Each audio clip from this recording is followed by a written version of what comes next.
Hello, everybody out there, wherever you might be watching on X, YouTube, Facebook, Twitch, and LinkedIn. This is David Rovix with one of my used to be regular but now very periodic discussions with somebody else on StreamYard.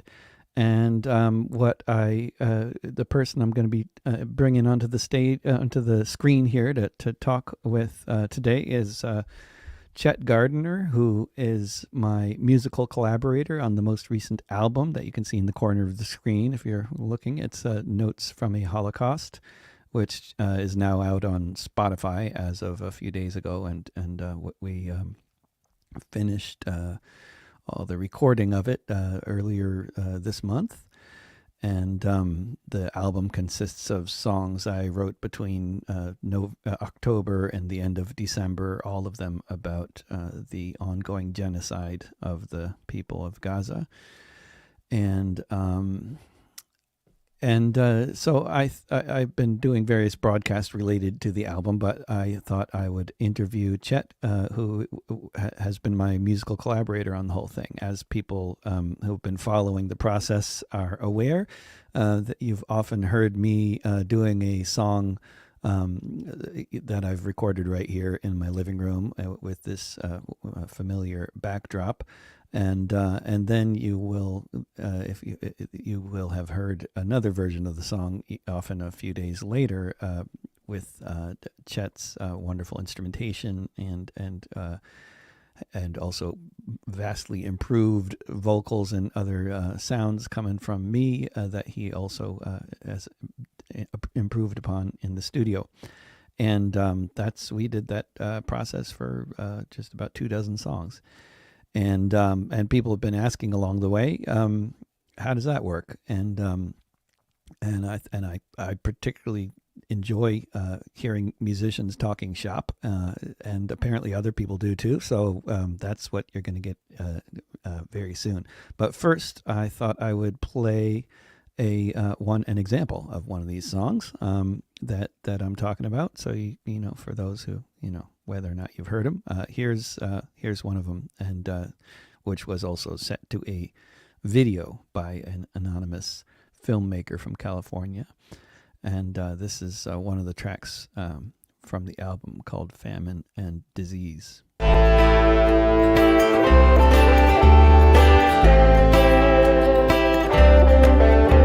In the places they report it, if you listen to the news, you'll hear the press conferences and the words they choose to describe the facts on the ground. In the Gaza Strip, you can hear the measured phrases, see the trembling lips, uttering words so rarely spoken, eyes open wide as one official after the other speaks of genocide. From the head of each department, you can hear the powerless pleas. The next wave of the carnage will be famine and disease. As the fighter jets rain missiles down from way up in the sky, as the tower blocks collapse with each mission that they fly, as the hospitals are targeted along with everything, as the cameras show us the apocalypse they bring. With no buildings, with no homes, when no structure remains, once it's all been leveled by the ships and tanks and planes, every medical practitioner around the earth agrees the next wave of the carnage will be famine and disease. As the Congress writes a blank check to facilitate the slaughter, Biden says he told them to let in the food and water, but they're not, and nothing happens but more destruction everywhere. White phosphorus burning, any skin exposed to air. Actions making clear that annihilation is the Israeli regime's plan for the Palestinian nation. If you survive the bombings, you don't burn or freeze. The next wave of the carnage will be famine and disease. Across the world, from Yemen to Algeria, militias on the move. From Lebanon to Syria, while on the Gaza Strip, if they have a working phone, they're trying to tell us all, don't just leave us here alone. Don't look away as this happens again. while this world still has Palestinians, because for all these refugees descended from other refugees, the next wave of the carnage will be famine and disease.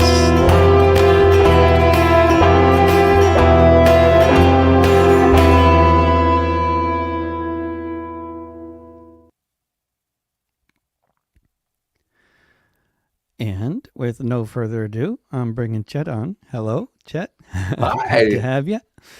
Hello, world. And as I might have mentioned, if whatever platform you're watching on, if you got any comments or questions for Chet or I, or just let them just type them out. I can see them coming in a feed here on StreamYard from whatever platform you're watching on. And Chet is joining us from his yurt in Hawaii, and yeah, lovely. Chet, I kind of had in mind to talk kind of two-part conversation. One part about just you and how you got to be who you are, and then the next part talking shop about the details that hopefully won't bore other people, but might particularly interest musicians and audio engineers out there who like to know how these remote collaborative recording projects happen. But I want to ask you first about your background, which I already know something about, but other people may not, and it's a fascinating background, and because as an audio engineer and as a musician, it's sort of tied in with your previous background with computers and with living through the 1960s and being a musician as well as being a military veteran against the war. I mean, these things are we're going to tie all these things together somehow or other, but I don't have an exact strategy for how that's going to work, but they all do tie together very much. And can we start early on? Where'd you grow up? When did you first get to Hawaii? You were quite young when you first got to Hawaii, which is kind of unusual. Yeah. There were a lot fewer people in Hawaii when you first lived there, I believe. Yeah, my father was Navy, so he was career Navy, and he got stationed at Pearl. So in 1956, we showed up on a MSTS transport ship, and I did 3 years here. Went to junior high school here, and right up until they got statehood, and then we left in '59, going to DC, got restationed to DC. But because of that Navy background, I really didn't want to give up the commissary and the PX and the cheap food. I was afraid of being a civilian, so I ended up going to the U.S. Naval Academy. And when did you go in? I was class of '67, so I went in 1963. I went a year of college at University of Georgia. I should have known better. I went a year of college, University of Georgia. I had a band, and we were making good money. I mean, real good money, playing fraternity parties, and I was in a fraternity as a pledge for the whole year because I didn't want to bother going through hazing. And then I went to the Naval Academy. So you were already playing music back then? I started playing in high school. So yeah, my first gig was in Georgetown, DC in 1961 at the what's the name? Shamrock Bar and Grill, which still exists. And that band, we also auditioned for Ted Mack's Amateur Hour just before they went off the air. This is a story of my timing. was the musical tendency related to the family too, or that was no? Actually, it's more in spite of. My dad took some uke lessons back in the Arthur Godfrey days when it was a big deal, and he had these ukuleles lying around from when he took lessons in '51. And so in '53, I asked him to show me something on the uke, and he showed me 5'2". And he had all these books with this really hard to do Arthur Godfrey style chordal melodies, Liebenstrom and world is waiting for the sunrise, stuff like that. Whereas one chord per note. But nobody told me it was supposed to be hard. So I Hmm. just sat in my room and Worked it learned how to out. play all these things on the Great. ukulele. Anyway, my grandmother gave me a guitar in 1955 for Christmas, and my Very mother, I don't think, ever forgave her for that. And nice. Set you well, off on the wrong path. at least not until actually my mother finally, I guess she was in her 80s. I was in my 60s, and she gave me a T-shirt with all these guitars, half of which I've owned. And I think it was her final admission that yes, I was going to be a musician. So after 40 years of actually performing and recording and stuff, she recognized, really, Yeah, said, better okay, late than okay. never. I don't Yeah. think he's going to be a corporate guy No, it's anymore. not going to happen. Yeah. Anywho, in '64, I sitting there in my Navy suit, and I was listening to my copy of Bob Dylan's second album, I think it was. Mm. And there was this song we're listening to called Masters of War. Mm. And I looked down, and it was me. Oops. And the penny dropped, and I realized, no, I don't want to go kill people. But then And so I you had only been in the resigned. military. You had resigned in 64. Yeah, I was Okay. only in for not even a year. I was Ah. real lucky because it was '64. They didn't want to have anything to do with me. 2 years later, they were like scraping the bottom of the barrel for all the cannon fodder they could get after Lyndon Johnson lied to everybody and cranked it up. But in 64 And it in wasn't a problem. in '64, I resigned, and they put me in a branch of the inactive Navy Reserve for people who resigned from Annapolis that they don't want to ever talk to again. So I was a Navy Reserve, but they didn't want me, and then the Army couldn't touch me. So we worked out a deal there. So But no prison time or any of that for oh leaving. no, Yeah. no, no, no. So But this uh, was before the protests really got started. I mean, you were yeah, against the Vietnam War. Because yeah. I've, by all accounts, that really didn't start getting big until 66 or even later, right? Around 66, 65, 66. It's sort of Mm-hmm. like kind of the free speech movement in '64 kind of kicked off that direction. Were you in And then California at all for that, or were you in Hawaii? let's see, where was I? '64. Well, I moved to San Francisco in '66. I was in Gainesville, Florida in '65 and heard rumors they were playing music in San Francisco, and they were true. They So were I playing showed up. music in San Francisco. Yeah, Yeah, right. '66. And of course, with my typical great timing, I switched from rock and roll to folk music in '66, just as folk was dying. Kind of doing the And backwards thing there. I mean, of course, I guess the folk scene was still there, right? But it had been it really was eclipsed by the rock scene much it more, right? was still there, but yeah, the San Francisco rock scene was just hammering it. Garcia went from Yeah, bluegrass to Grateful Dead, stuff like yeah. that. And But I what did being see in some San good stuff. Francisco at the time and with the music scene. I mean, there's a book by Matt Callahan about who also was there at the time, and he wrote a wonderful book about the San Francisco music scene in the late '60s and early '70s. And the belief was widespread that music could change the world at the time in San Oh, Francisco. yeah. Yeah, that was like We common knowledge, right? As I understand it. I mean, I know I wasn't oh, it there, but was according to his book, music was the point of the spear of the movement. right? So we knew we were going to change the world because they're idiots. And of And course, they that made was the just like mistake. you figured that out early on. I mean, that was like, was that pretty much like as soon as you got to San Francisco, it was like, oh yeah, music is. I mean, or you already were there before you got there, right? I already wanted to play music, but then when I got to San Francisco, it became a wider thing. It included the entire movement, and that's when I got involved with anti-war protests and all that sort of thing. Excuse me. Oof, it's early here.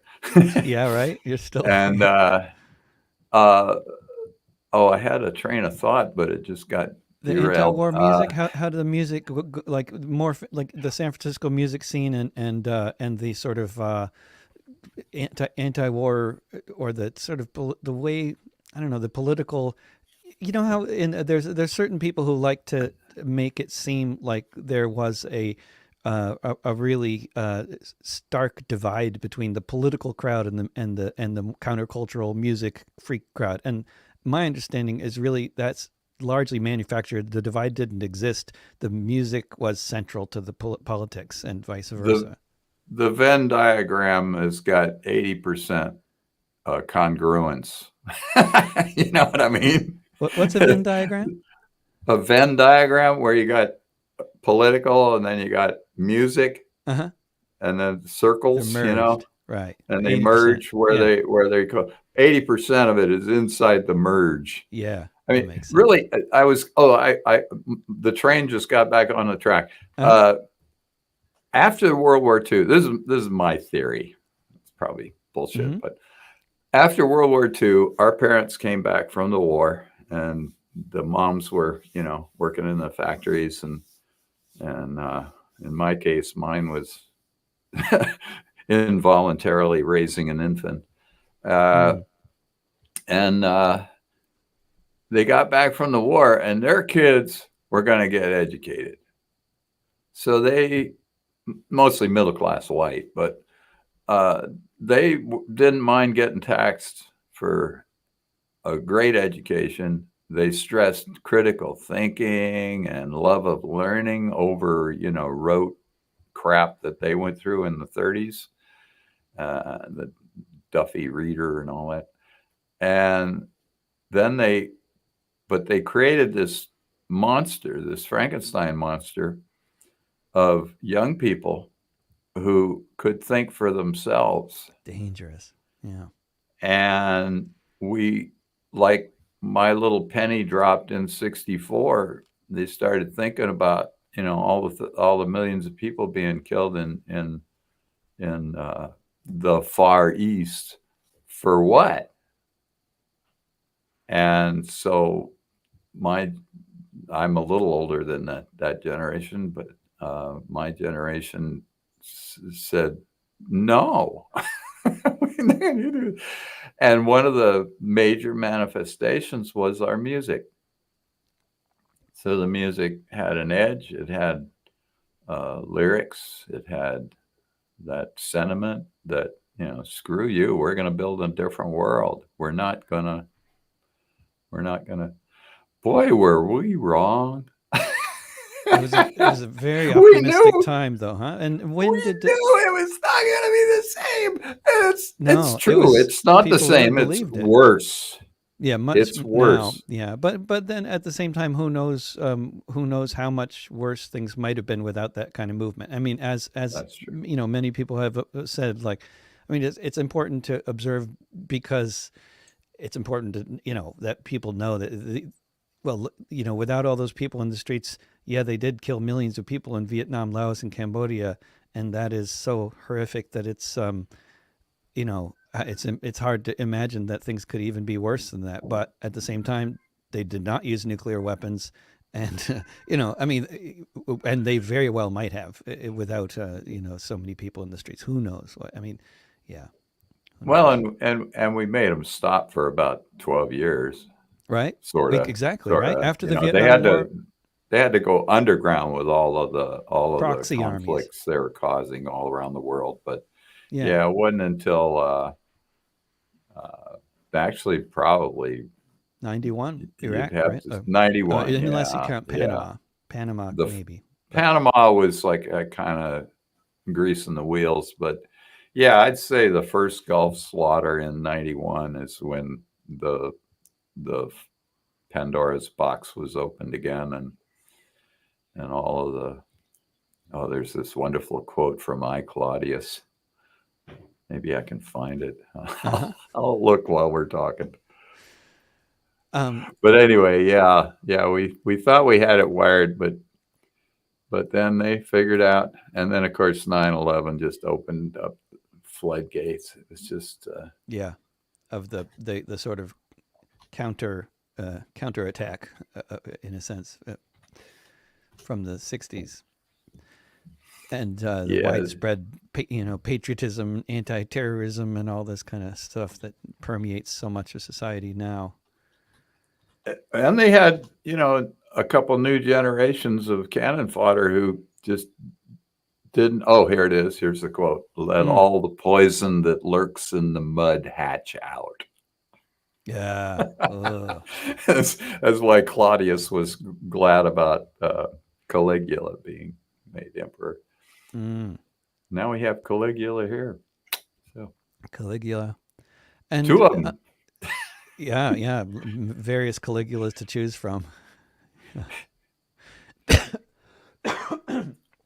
And when did you get into computers or electronics? Or I mean, your interest in audio engineering and other forms of engineering. I mean, people who are involved with music know that it's very technological. There's a lot of technology involved with recording, and certainly since the '90s. I mean, direct to hard drive recording and all this. You go into a music studio and people are using all kinds of fancy, Pro Tools and computers that operate at very high speeds and much more than normal people would tend to have, and but this has been the case in the music scene for a long, long time. And I mean, like back even as in the '60s, there was electronic music and all sorts of recording technology that I mean, how they did multi-track recording back then. And I mean, can you talk about your early experiences with computers and music and Well, it's about the same timing. In '64, actually, it was '65. I was in my third college going nowhere. And I took the only computer course at Georgia Tech that was in the catalog. And I really enjoyed it. So I dropped out of college and followed my girlfriend down to the University of Florida, where she was going to school. And I did short order again for a little while and remembered how much that sucked, uh, being a short order cook. And so I walked around on the university campus, and I just happened to walk into Dr. Frank Broyle's office at the physics department, and I was asking him, "You got any jobs or anything?" And he was saying, because I had a math background, and I did take the computer course and got a B plus, and we were sitting there talking, and this woman came to the door, and she said, "I just can't handle it anymore. Can't handle the full schedule and the job and everything." So he turned to me and he said, "You want her job?" And I was a programmer trainee for the physics department. He gave me $10,000 worth of computer time on the IBM 709 tube computer and said, "Go learn Fortran. I'll see you in a couple months." Mm-hmm. So I taught myself Fortran before they started putting numbers after it. It was just Fortran. Great. And that was the beginning. I did full time there. And then when I got to the Bay Area in '66, I ended up getting another computer job. And so I had them off and on. I was either programming computers for decent money, or I was playing music for subsistence. depending And depending when on did how the layoff patterns went. right? And when did the two start having Oh, anything to do with each other? the convergence. It was kind of slow. In '68, I met this guy Robert Orban, and he maybe it was '69 at a party up in the Redwood City Hills, and he is still with us, thank goodness. He's a genius audio engineer. He's probably the U.S. version of Ray Dolby. He's an Mm. inventor and everything. And he had this equipment. He had a 4-track Ampex recorder and a board and a couple of great Neumann microphones, U47 and a U67, or maybe it was 87. And but he was living in an apartment. He couldn't set it up. So he set it up in my basement. So I had a 4-track recording studio in my basement, and I had to learn how to do that. By 1970, he had bought a 8-track 3M machine, and I spent a weekend wiring XLR connectors to put the studio together. So we had the studio. So I had a studio. I could just go in and do it. So we recorded a couple albums worth of material. I recorded some stuff of my own. I had my bands in there a bunch of times. A lot of this is on my website. You can hear some of the music. But I learned, doing the recording. As far as the digital part, that started in the 90s. I bought a Session 8, which was an early digital A to D interface that under DOS, MS-DOS. This is before Windows. Mm. And it was a real pain in the ass because every time I needed to use it, it took like 2 or 3 days to get it working again before I could actually record with it. But then it went from that to ADAT. Actually, was the next step, which is digital audio tape for those. Oh yeah, who don't remember. That's right. I keep forgetting. Yeah, the first one I bought in the early 80s, I think, was $3,500 for an 8-track. Essentially, it was a videotape recorder running at 3 times normal speed in order to get the bandwidth to record 8 tracks of audio. And I ended up with 2 of those. One of them is still down in the down in the studio where we recorded "Killing the Messenger." Although the tapes have all deteriorated, they're no good anymore. But yeah, with that, and then the first digital multi-track was probably Cubase, and that would have been around 2008, 9, somewhere in there. And then we're getting to stuff that are still commonly used, right? I mean, Cubase I hear about a lot. That's still with us, right? That's what I did this album on. And what is Cubase? Pro 12. It's a multi-track recorder and then some that runs on computers. So it's similar to Pro Tools. It's in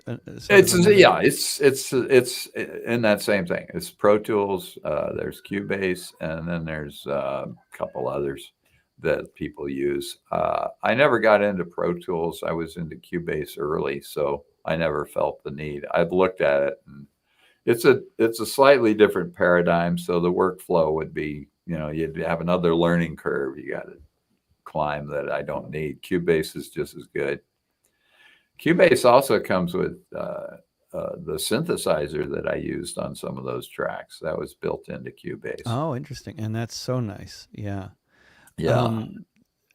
When I wonder, maybe we should see, speaking of that synthesizer, maybe we should just play one more track, because the synthesizer in Baby Jesus is so nice. Oh yeah, that was done on December 12th. December 12th. 2023. Where did it go in this folder? Nothing turns up when I'm looking for it. It must be in here. Oh, that's strange. Come on. Custom files. It's always something. Why does it say custom files?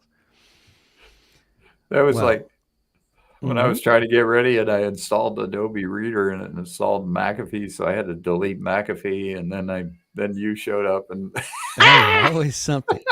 Always something.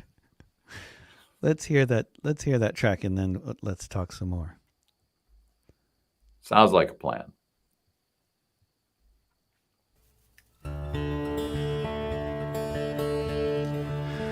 She was looking for a place to have a baby, but with the hospitals destroyed, she headed south in a donkey cart to give birth to her little boy. She wasn't lying on a manger, no hay beneath her on the ground. She couldn't hear her newborn's cries, with the bombs exploding all around. There's baby Jesus lying in the rubble, a hungry little bag of skin and bones, with his mother Mary broken there beside him, in the place that they were calling a safe zone. Without a blanket, without a drop of water, nothing between them and the sky. The wise men from the east tried to come to see him, but they're trapped at the crossing in Sinai. There's no fuel for the water pumps, only for the drones always buzzing overhead, reminding every child there beneath them, the next moment it could be your mama dead. There's baby Jesus lying in the rubble, a hungry little bag of skin and bones, with his mother Mary broken there beside him, in the place that they were calling a safe zone. He's the Son of God, said the angel, as the babe began to shiver from the cold. There was a twinkle in his eye for a moment, before the rigor mortis took hold. This prophet who was born to save our species, this child who was the only son of all the tens of thousands killed so far. Now we can add another one. There's baby Jesus lying in the rubble, a hungry little bag of skin and bones, with his mother Mary broken there beside him, in the place that they were calling a safe zone. In the place that they were calling a safe zone. In the place that they were calling a safe zone.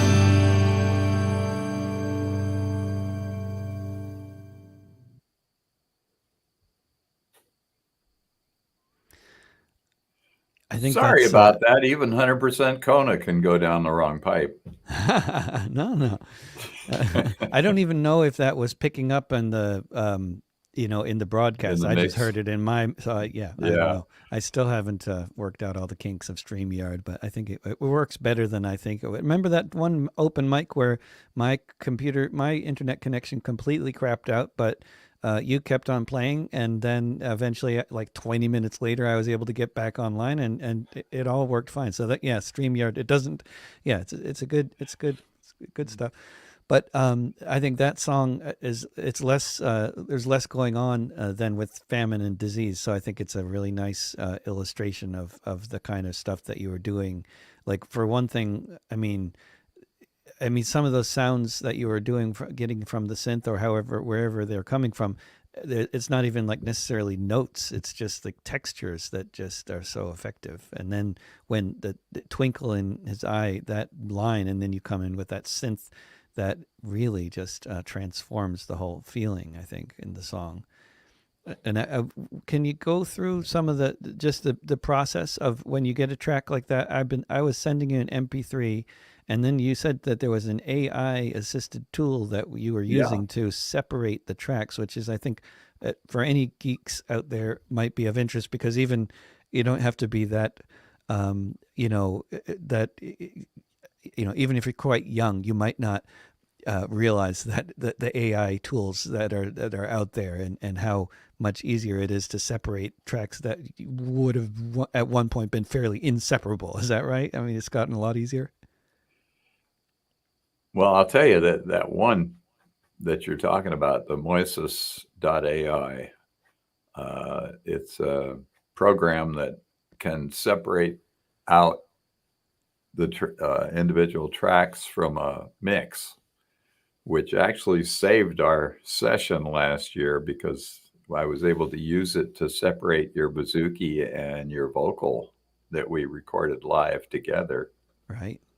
And was able to have complete control over the final mix thanks to that. Great. So I've been using it a lot, and definitely And what getting is my this called? Moises? $40 a year's worth. That's for sure. Right. Let's see, MOIS as in Sam, ES as in Sam dot AI. Great. And I put up a visual aid here, which is actually the track sheet for Baby Jesus. Well, let's see. And that's in that other screen there. I don't know how well people can see it, Right. but I can use this to explain. I was getting the MP3s from you, and then I would run them through Moises and separate out the vocal and the guitar part. Mm. So there they are. Then I could put them in Cubase, normalize them so I have a nice strong signal.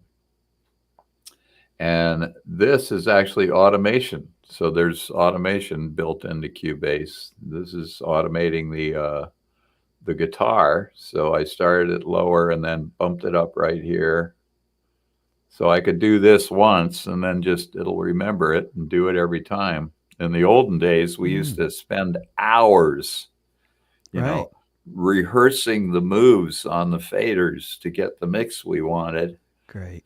And then of course, if we came back, had to do a remix days later, it would take literally hours to set up the mix, and we never got it the same. So in this case, with Cubase, I save every mix. So I have 6, 10, 12, 14 saves for every song. Every edit that I do, I save it. So if I get discombobulated later on, or if I want to remix it, I can do that very quickly. So anyway, we started with David Rovik's vocal, David Rovik's guitar. In this case, all these songs I ended up adding bass next.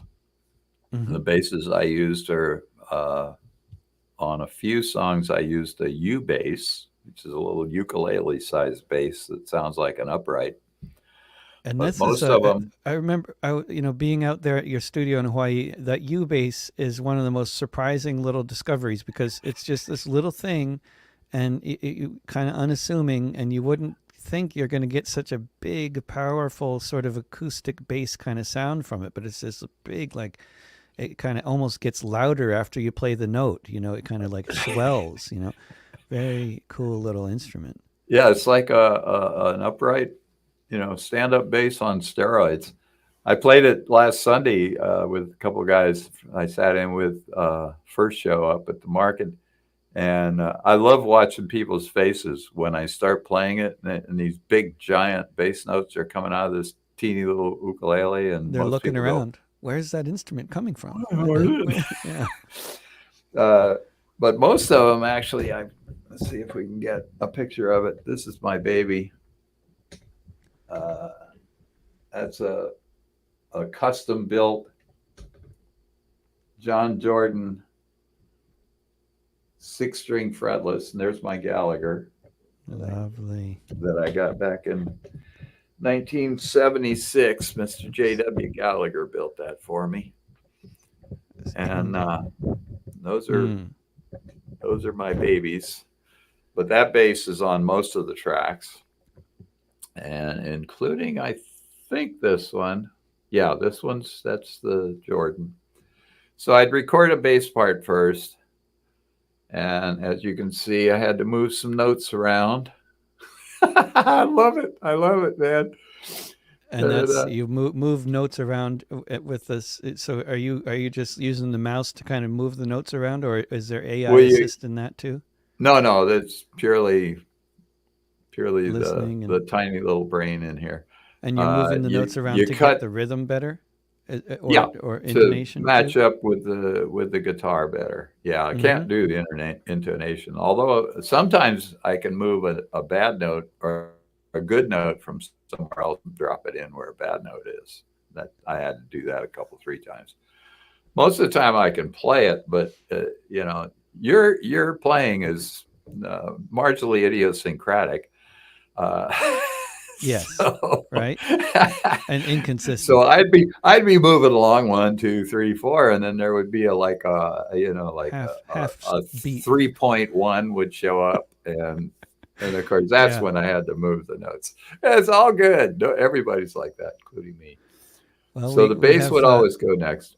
those of us who have whose models include people like Woody Guthrie. And I mean, I have much better rhythm than he did, but that Well, was Well, I told you my story about my friend Bob Orban and I and my brother recorded a song back in 1970, and then through various set of circumstances, including what is now, I guess, a collector's item EP that we produced in 1970, uh, the "Leaving on a Jet Plane" song was finally released on vinyl last year, or maybe it was the year before, but 52 years after we recorded it, it's a year before.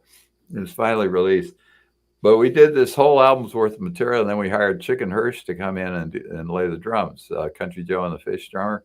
mm. And he sat down and he put the headphones on. And he started listening to the first song, and he took the headphones off. He looked up at us and he said, "You guys didn't use a click track, did you?" And we went, "What's a click track?" Right. That's a metronome track, boys and girls.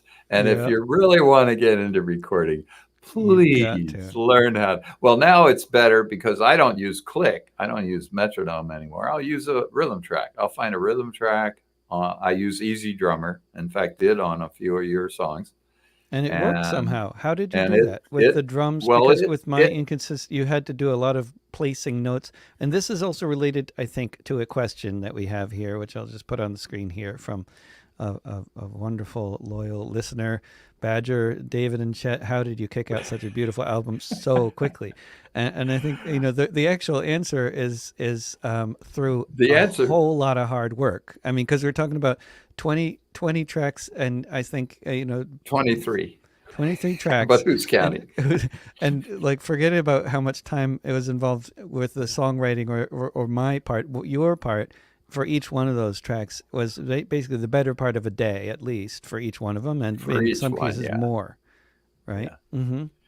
Well, I give the same answer that I was in the green room in '94 waiting to go on stage, and Pete Seeger was warming up with his grandson, and I grabbed Utah Phillips' guitar and I was jamming along with him, playing some lead. And Pete's grandson came over and said, "That sounds pretty good. How do you do that?" And I said, "Practice." And that's the same answer. I mean, we have done it, or I've been doing it. I actually started mixing in the box. My band, one of my bands, I did an album, a CD we reproduced in 2016, maybe 17, and uh, well, for a lot of years, yes, working our asses off for a lot of years. Uh, But yeah, 2017, I'm pretty sure. And I was looking at this Recording Revolution website, really brilliant stuff, watching the YouTubes and stuff. And so I was mixing it using a 16 channel analog mixer, the old pain in the ass way.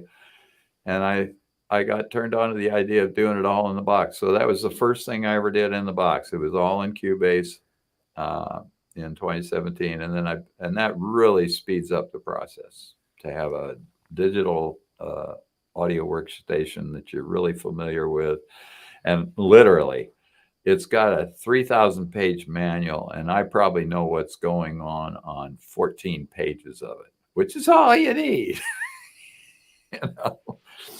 Uh, so, yeah, that was the you get into a groove. Well, plus I know David's playing. We worked together on the Killing the Messenger album, and I actually have made a career of playing rhythm lead guitar with people and bass with people that I've never played with before, just knowing how to do it.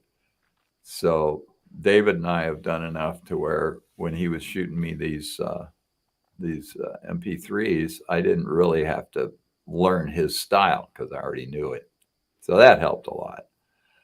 So I knew what to do on the bass, although each song actually suggested a different bass part. That's what was so fascinating to me. I kept telling David that I wasn't really doing this. It was these The muses muses. Yeah. were like channeling in through what's left of my brain and operating my fingers and stuff. So it's really like magic. I would sit down with the song, and I'll tell you, what is it?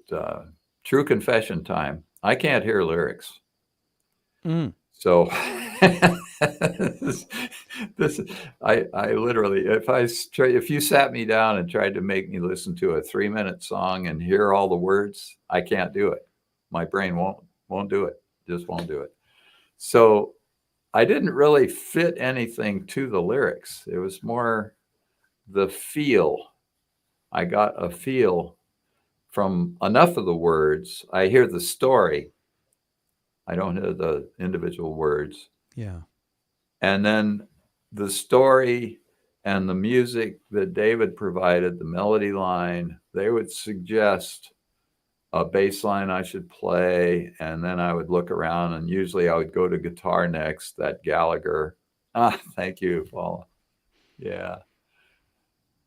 We did have a wonderful flow going. It started on December 10th, I guess, last year. And then it was just, he was shooting them to me, and I was just so energized. And I'd run them through Moises, drop them in Cubase, and then just come over here to the other yurt and start picking instruments out. Like I say, bass first, and then usually I'd try a guitar part. In the case of Baby Jesus, it was the Gallagher. I added some Gallagher uh, towards the end there. And then I'm not a keyboard player.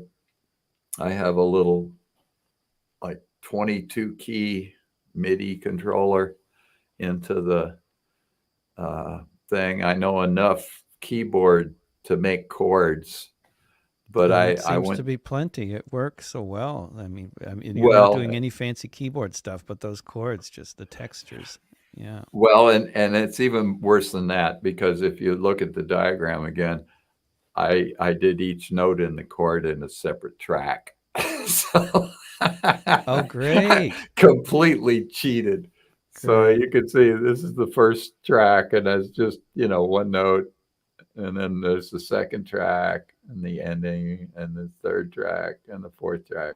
So it's like, that's, you know, I'm keyboard challenged, but it was fun. It was kind of fun. I had to figure out recording the synth parts is hard. Was kind of weird at first, because you'd record and then I'd make a boo-boo, and you can't just back up and overdub the way I can with bass or one of the audio instruments. I actually ended up having 2 channels going.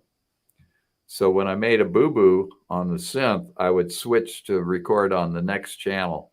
And then when I made a boo-boo there, I'd go back to the original channel till I made, till I had enough. And then I cut them up and put them back together again.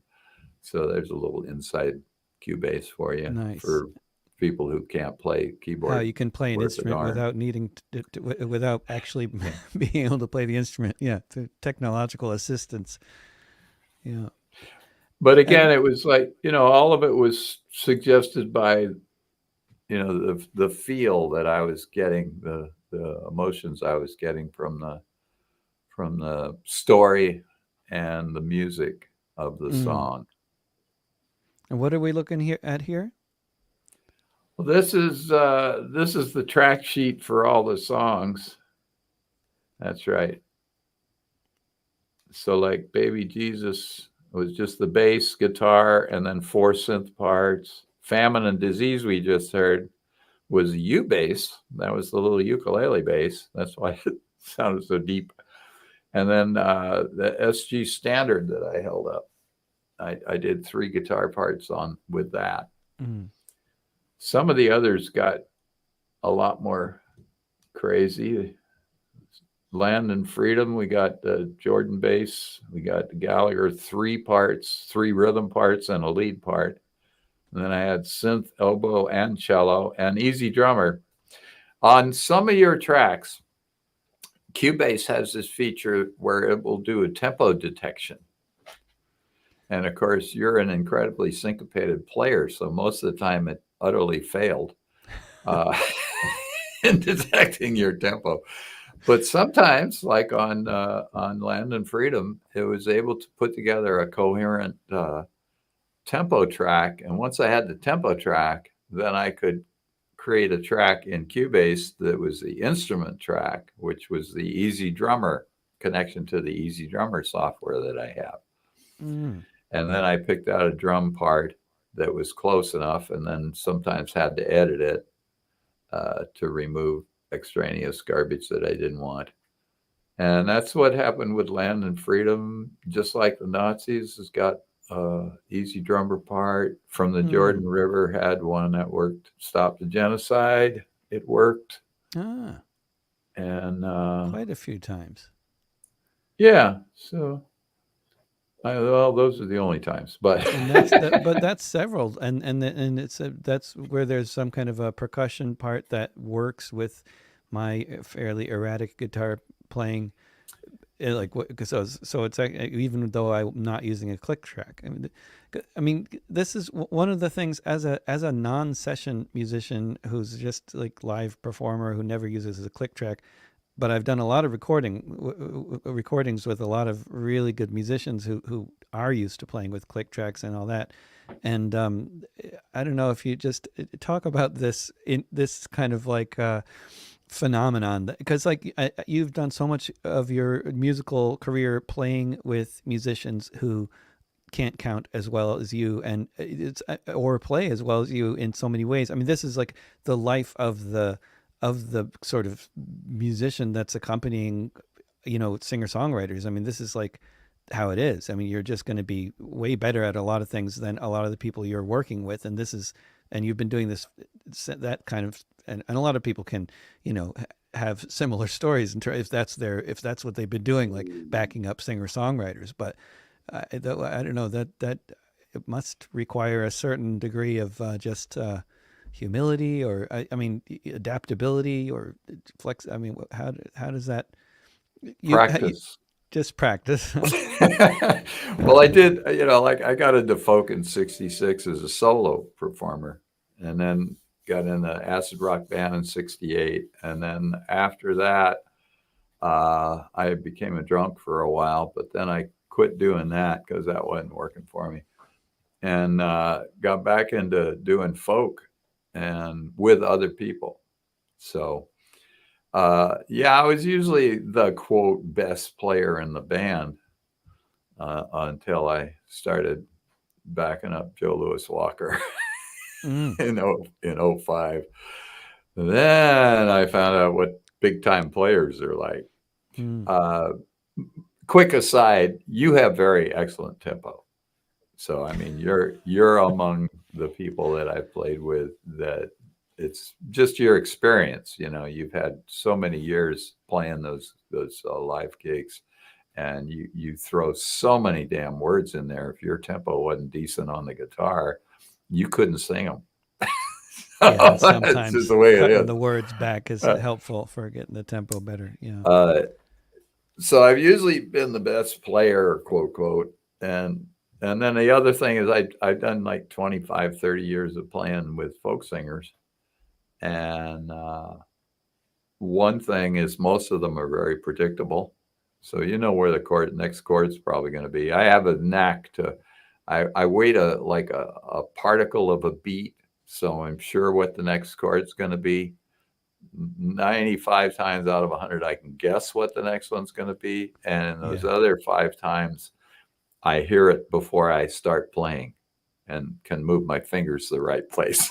Yeah. So that's practice, is experience, and yeah, but and then other times I played with folks that have such bad tempo that it feels like I'm playing with one hand behind my back. Because as a lead player, you're kind of going out there doing something that may or may not be interesting, and you kind of hope that when you're done with your lead, and thanks to my best guitar teacher, Mark Bonilla, back in the early 80s, he taught me about ending, finishing your leads. That's something most lead players that Mm. I've heard can't, haven't learned to do yet, They is fizzle to, it out, kind of. yeah, they kind of noodle out instead of Yeah. actually hitting a note that makes sense to say, okay, I'm done. And in time so that the verse can come back in. This is another one, practice. Uh, but And knowing to do that. right, But finishing a song too. That can yeah, just fade yeah. out too. Well, yeah, as a performer, you know that beginnings and endings. If you nail the beginning and nail the ending, you can fool almost everybody all the time That's right. into thinking you really know what You you're doing. sound you like you know what you're You doing. can fluff up in the middle, and hit a bad note once in a while, pretend it's jazz. Right. And Do it a second time. Pretend you but meant if it. you nail the ending, man, you've got them. You've got it. If you nail every ending. Chet, I think the last thing I want to ask you about is the balancing act and the strange reality that we're all familiar with as musicians, where like being as a performer doing live performances, it's such a social, uh, extroverted kind of thing, and then so much of the rest of what we are often doing.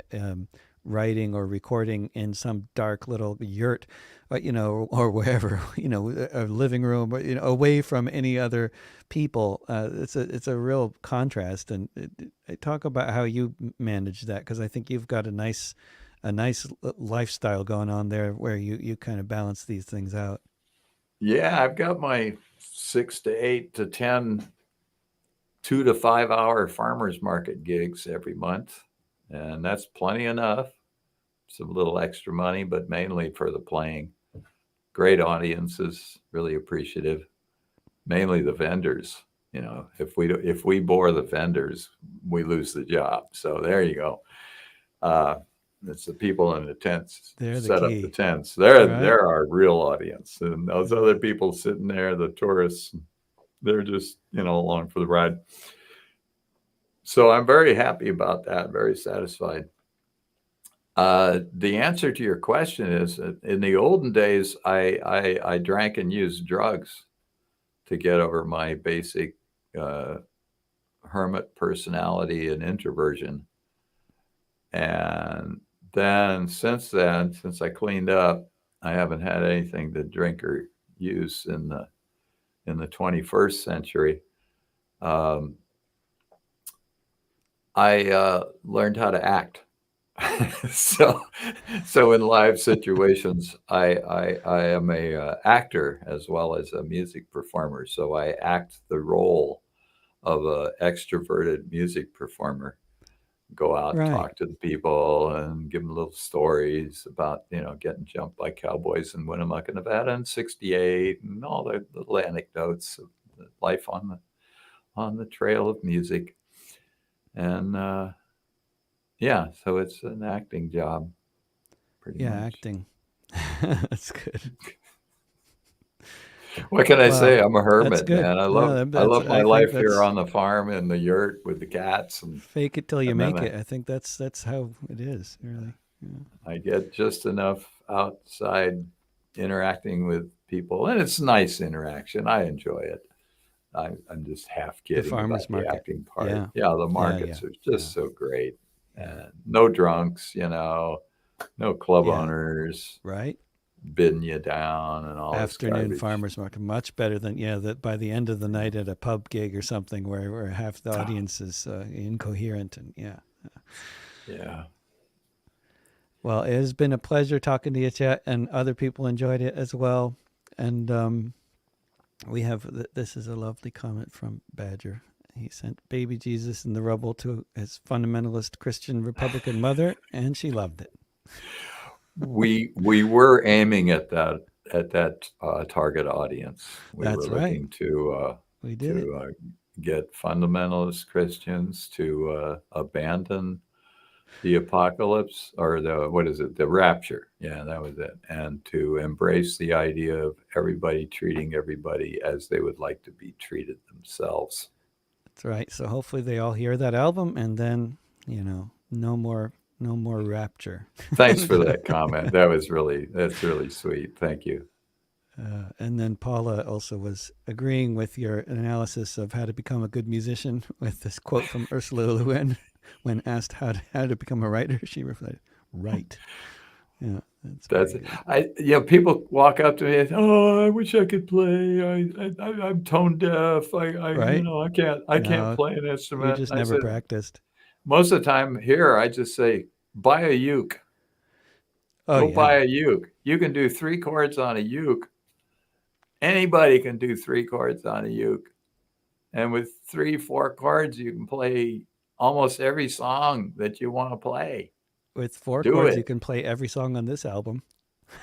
That's right. None of them have more than 4, maybe None 5. of them have more than 4. I don't think so. I don't think any of them have more than 4. 1, 2, 3, 4. Well, 1, 2, maybe 3, 5. 4. Maybe 5. A couple of them might add 5. Passing. It wasn't until Phil Phillips' "Sea of Love" that I ever learned a song that had more than 5 chords in it. Yeah, I don't know how many decades 56. It was before I ever learned a song with a bridge in it, or learned what a pre-chorus is. I'm still not quite sure. Yeah, it's all good. Go out with Land and Freedom. All just notes. All right. They're all notes. It's all jazz. It's all just music. Somebody said that maybe that's where the term jazz came from when people were asking, "What kind of music is that?" And they said, "It's just music." And then it's just music. Well, my favorite quote is Duke Ellington. They asked him what kind of music he likes, and he says, "Good." Good music, right? Yeah. So aloha, everybody. Aloha. Thanks for watching. Take care, Chet. Thank you.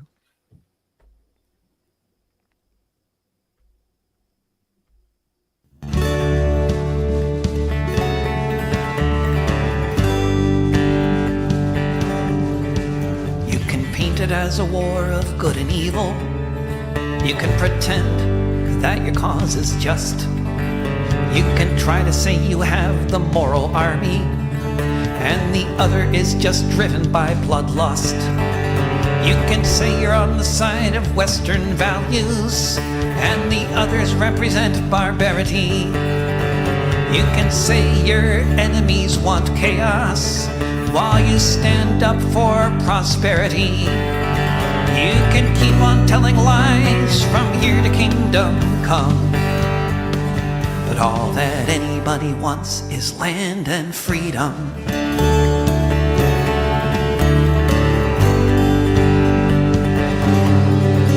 You can say they've got the wrong religion.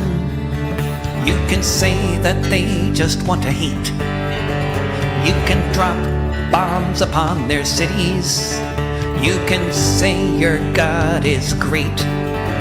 You can speak of punishment and lessons, and how you must eliminate all the terrorists that you had to slaughter in the course of your affairs of state. You can keep on telling lies from here to kingdom come, but all that anybody wants is land and freedom.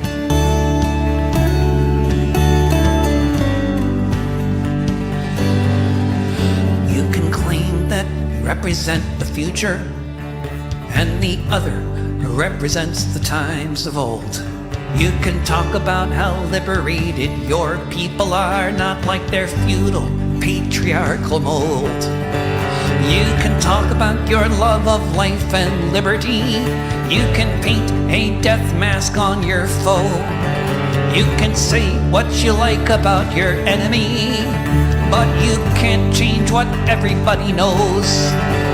You can keep on telling lies from here to kingdom come, but all that anybody wants is land and freedom.